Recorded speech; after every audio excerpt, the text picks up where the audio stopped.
St. Augustine touts herself as the oldest city in the United States and has a long and haunting history hiding between the Spanish architecture and the small-town atmosphere.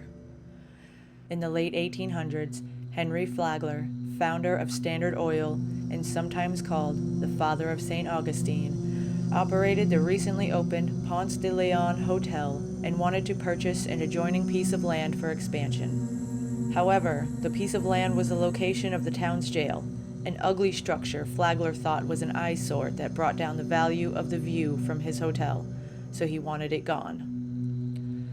He approached the county with an idea that would serve both of his purposes, getting rid of the jail and acquiring the property. The county, satisfied with the current jail, turned him down. The next time Flagler made his proposal, he also pledged $10,000 to the construction of a new jail, so the county allowed him to pick the new location, and he was deeply involved in the designing of the building. Construction completed in 1891, and the jail now looked like any other building in St. Augustine. What happened behind the nicely painted walls, however, caused it to be known as one of the most inhumane jails ever. Old Jail wasn't built to be a place of rehabilitation. It was built to be a place of punishment. Because of its location to the town, the walls were built 20 feet thick to minimize any sounds coming from inside. The windows also had no window panes in them. They were simply gaps in the wall with bars over them that did nothing to prevent weather, bugs, and other pests from getting inside.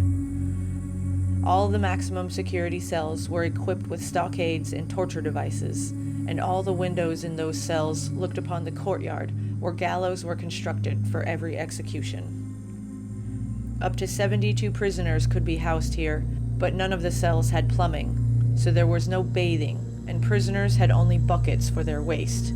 Even those they had to share. Prisoners were forced onto work details, including chain gangs and county construction projects.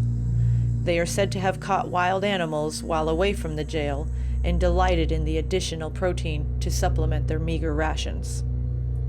There were no blankets or pillows to speak of, only bedding stuffed with Spanish moss that provided better comfort to the biting red bugs that nested in the moss than to any of the prisoners privileged enough to have a mattress. The solitary confinement cells had no bed or window or bucket. Illness was common for prisoners, and there was no separation of sick and well inmates. Old Jail is not a sentence many prisoners survived. Those were very nasty criminals, though, and the jailers had no mercy for those in their custody. Over its 62 years of operation, it is unknown how many prisoners died, but 8 were hanged at this site, many of them experiencing excruciatingly long deaths due to poor gallows construction and jail officials not understanding the physics of a quick hanging death.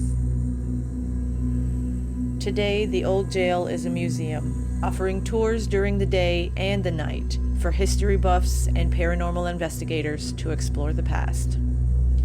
Employees of the museum tell of the strange occurrences they've had while on duty. 2 strong odors are known to permeate the air at various intervals. One is the smell of sewage that has no source.